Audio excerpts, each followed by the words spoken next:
कुरुक्षेत्र का जब युद्ध हुआ तो दो बड़े महापुरुष जिनको युद्ध में होना चाहिए था वो नहीं थे, कि जब इन कौरवों ने विदुर जी का अपमान करके निकाल दिया, और कैसे निकाला पता है? दुर्योधन इत्यादि ने कहा कि इसके पास केवल उसकी सांसें ही रहनी चाहिए, बाकी कुछ भी नहीं, सब कुछ यहां छोड़ के जाए। तो न कपड़ों का बैग लिया, न सेवकों को साथ में लिया, न धन का पैसे का बंटवा लिया, न क्रेडिट कार्ड लिया, न सेल फोन लिया।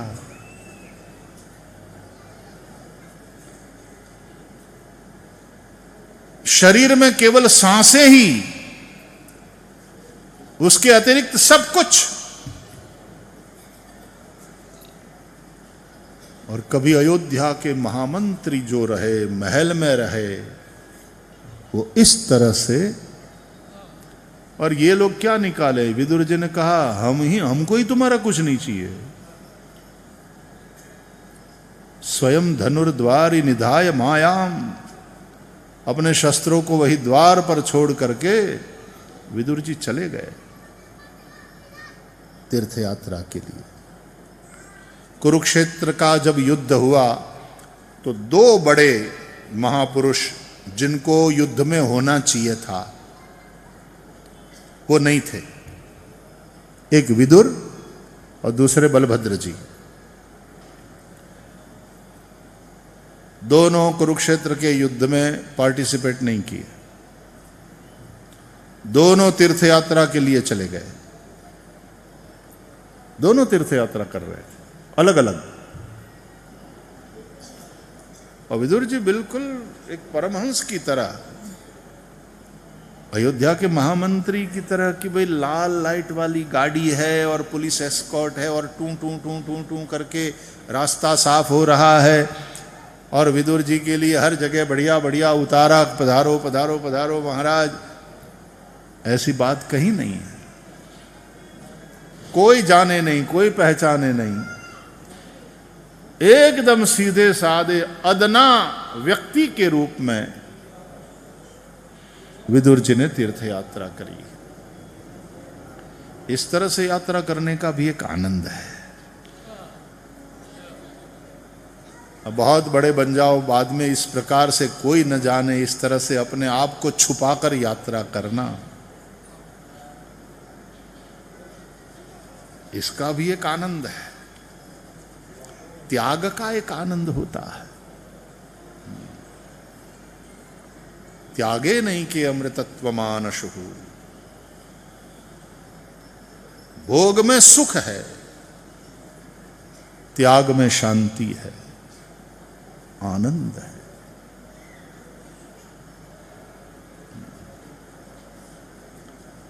तो विदुर जी तीर्थ यात्रा करते करते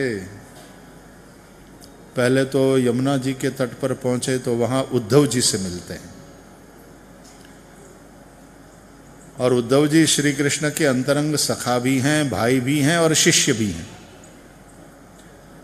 और उद्धव जी से विदुर जी को यदुवंश क्षय का समाचार मिला, भगवान के स्वधाम गमन का समाचार मिला। जाते जाते भगवान द्वारकानाथ ने उद्धव को ज्ञानोपदेश किया है। ये जान करके विदुर जी ने उद्धव जी से कहा कि भगवान ने जाते जाते जो ज्ञानोपदेश आपको किया, यदि आप मुझे योग्य समझें, मेरे साथ शेयर कर सकते हैं क्या? मुझे सुना सकते हैं? तो उद्धव जी ने कहा कि विदुर जी, आपकी पात्रता के विषय में क्या कहना। कौन नहीं जानता कि भगवान ने दुर्योधन के 56 भोग को ठुकराकर आपके घर आकर स्वयं चल करके पधारे और साग खाई। लेकिन ये आज्ञा मुझे नहीं हुई है, इसलिए मैं नहीं सुनाऊंगा। आप बड़े हैं। भगवान ने उस वक्त वहां मैत्रेय जी पधारे थे, तो मैत्रेय जी को यह सूचना दिया है कि मेरे भक्त विदुर जब आपके आश्रम में आए तो ये ज्ञानोपदेश विदुर जी को आप करिएगा। तो मैत्रेय जी भी वहां थे और भगवान ने ये काम मैत्रेय जी को सौंपा है। इसलिए विदुर जी, मेरी आपसे प्रार्थना है कि आप तीर्थ यात्रा करते करते जब गंगा के तट पर मैत्रेय जी के आश्रम में पहुंचेंगे तो आपको वो सारी बातें सुनने को मिलेगी मैत्रेय ऋषि से। तो 2 स्कंदों में मैत्रेय जी ने विदुर को भागवत सुनाया। यह है तीसरा और चौथा स्कंद। तो मैत्रेय वक्ता है, शुकदेव वक्ता है, जिन्होंने परीक्षित को और वहां बैठे हुए सभी ऋषि मुनियों को सुनाया। और तीसरे वक्ता है सुत जी, नैमिषारण्य में शवनकादिकों को सुनाया। और देखो, इन तीनों का संबंध व्यास जी के साथ है। सुत जी व्यास जी के शिष्य हैं, शुकदेव व्यास जी के पुत्र हैं और मैत्रेय व्यास जी के मित्र हैं। यह भागवत में ही लिखा है, मैत्रेय व्यास जी के मित्र हैं। तो भागवत सुनाने वाले ये तीनों वक्ता मैत्रेय व्यास के मित्र, शुकदेव व्यास जी के पुत्र और सुत जी व्यास जी के शिष्य, तीनों व्यास जी के द्वारा रचित इस भागवत का गायन करते।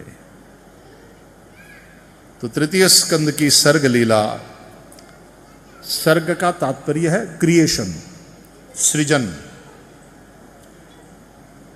तो वैसे कहते हैं गीता में भगवान कि 2 प्रकार का सर्ग है। द्वौ भूत सर्गो लोकेस्मिन् दैव आसुर एवच। एक दैव सर्ग और एक आसुर सर्ग। तो यही है भैया, द्वैत से बनी है दुनिया।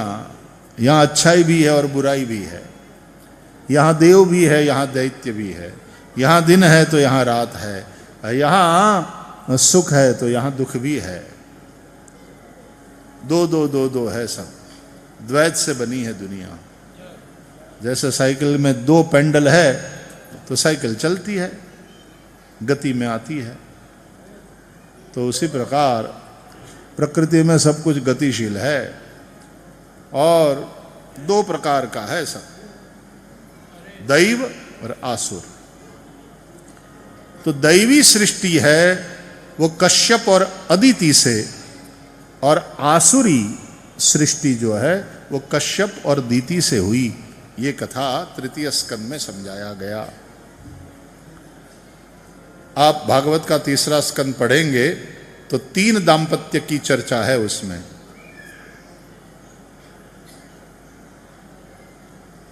मनु शत्रुपा का दाम्पत्य, कश्यप और दीति का दाम्पत्य, कर्दम और देवहूति का दाम्पत्य।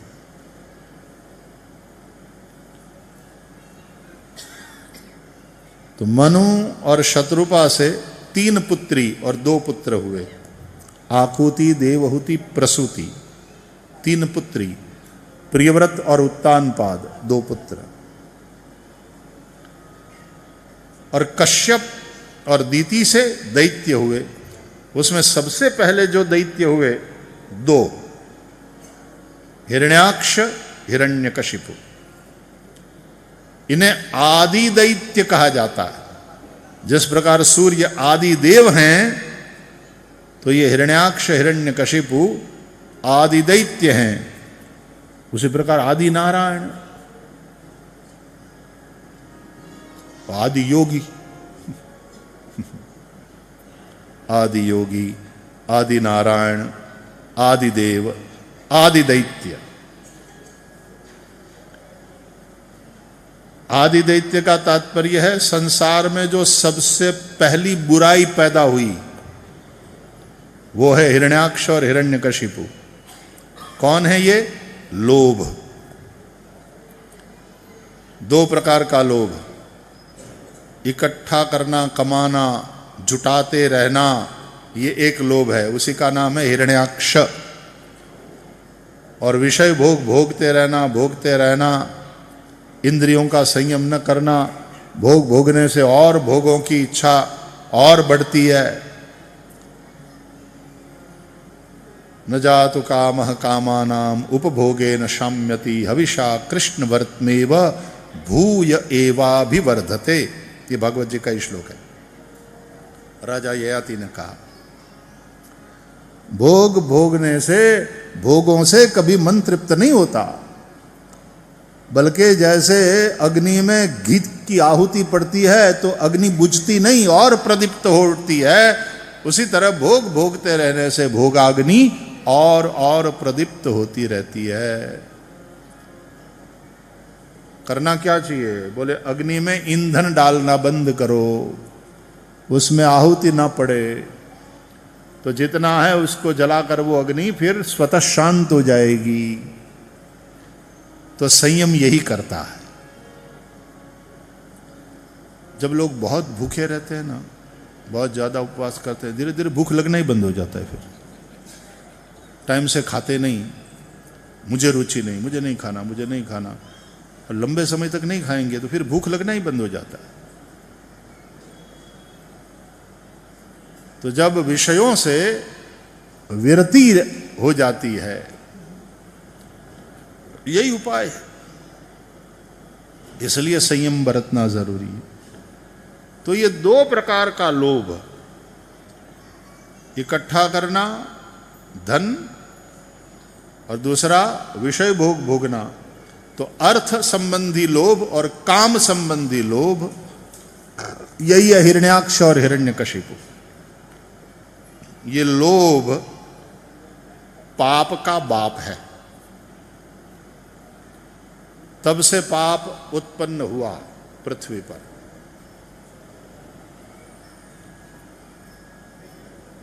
जब से लोभ उत्पन्न हुआ। अब कथा ऐसी है भागवत जी की कि ये जो हिरण्याक्ष है और हिरण्यकशिपु, ये भगवान के ही दोनों द्वारपाल है, जय और विजय।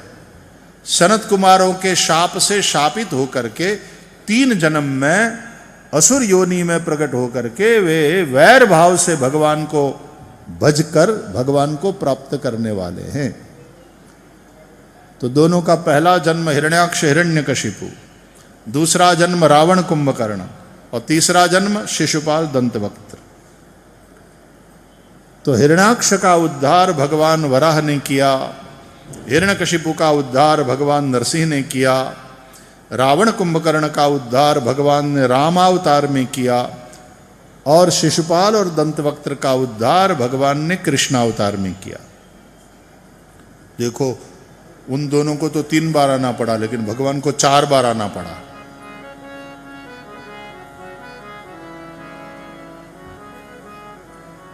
क्योंकि सनत कुमारों का अपराध हुआ था ना भगवान के सेवकों के द्वारा। सेवकों का अपराध सो स्वामी का अपराध। तो सेवकों को जितना दंड होए, भगवान ने कहा उससे मुझे दंड ज्यादा मिलना चाहिए, क्योंकि ये मेरे सेवक है और मेरे सेवकों ने ऐसा अपराध किया सनत कुमार जैसे महापुरुषों का। तो उनका 3 जन्म होगा तो हमारा 4। तो हिरण्याक्ष का उद्धार वराह भगवान ने किया। वराह के रूप में भगवान प्रकट हुए। भागवत में लिखा है वो यज्ञ स्वरूप है। तो ये जो इकट्ठा करते हैं ना हम धन, करें, गृहस्थ है, 4 पुरुषार्थ को सिद्ध करता है ना, धर्म अर्थ काम मोक्ष। तो अर्थ यानी धन कमाएं, गृहस्थ को कमाना चाहिए, बढ़ाना भी चाहिए धर्म पूर्वक, धर्म से नहीं, धर्म पूर्वक। धर्म पूर्वक अर्थ और धर्म पूर्वक काम गृहस्थ के जीवन में होना चाहिए। तो धर्म पूर्वक जो अर्थ बढ़ावे, धन बढ़ावे, संपत्ति बढ़ावे, बिल्कुल बढ़ावे। इसलिए तो ब्राह्मण लोग तुम्हें आशीर्वाद देते हैं, धन धान्य समृद्धि रस्तु, स्वस्त्यस्तु तेर कुशलमस्तु चिरायुरस्तु, गो वाजि हस्ति धन धान्य समृद्धि रस्तु, ऐश्वर्यमस्तु बलमस्तु रिपुक्षयोस्तु वंशे सदैव भवताम हरिभक्तिरस्तु। तो धन धान्य समृद्धि रस्तु। धन तो बढ़ाना चाहिए। गृहस्थ हो, व्यापार करते हो, व्यवसाय करते हो, पैसा कमाओ और ज्यादा से ज्यादा कमाओ। हमने तो हरे कृष्णा हरे कृष्णा कृष्णा कृष्णा हरे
कस्तूरी तिलकं ललाटपटले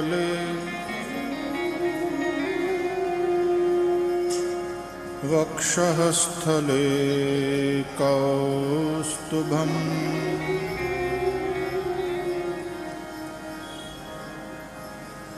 नासाग्रे वरमौक्तिकं करतले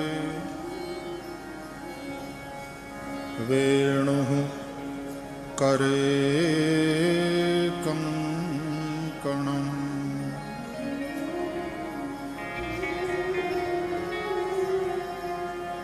सर्वांगे हरिचन्दनं सुललितम्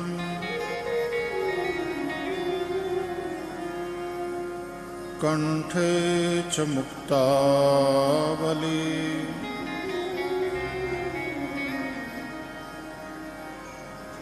गोपस्त्री परिवेष्टितो विजयते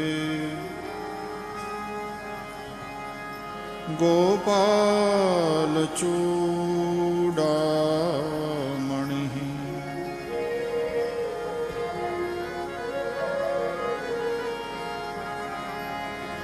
अस्ति स्वस्तरुणी कराग्रविगलत् कल्पप्रसूनाप्लुतम्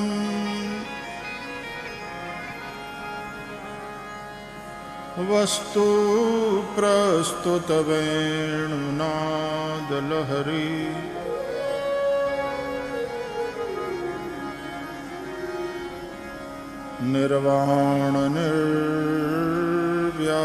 निर्वाणनिर्व्याकुलम्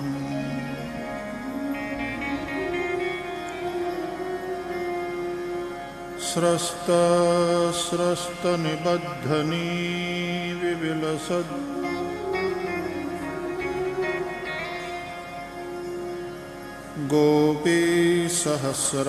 गोपीसहस्रावृतम्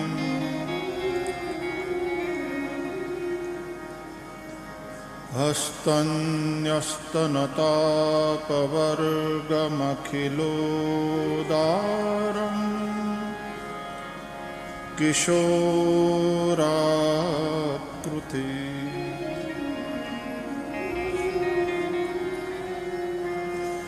कृष्णं नारायणं वन्दे कृष्णं वन्दे व्रजप्रियं कृष्णं द्वैपायनं वन्दे कृष्णं वन्दे पृथासुतम्।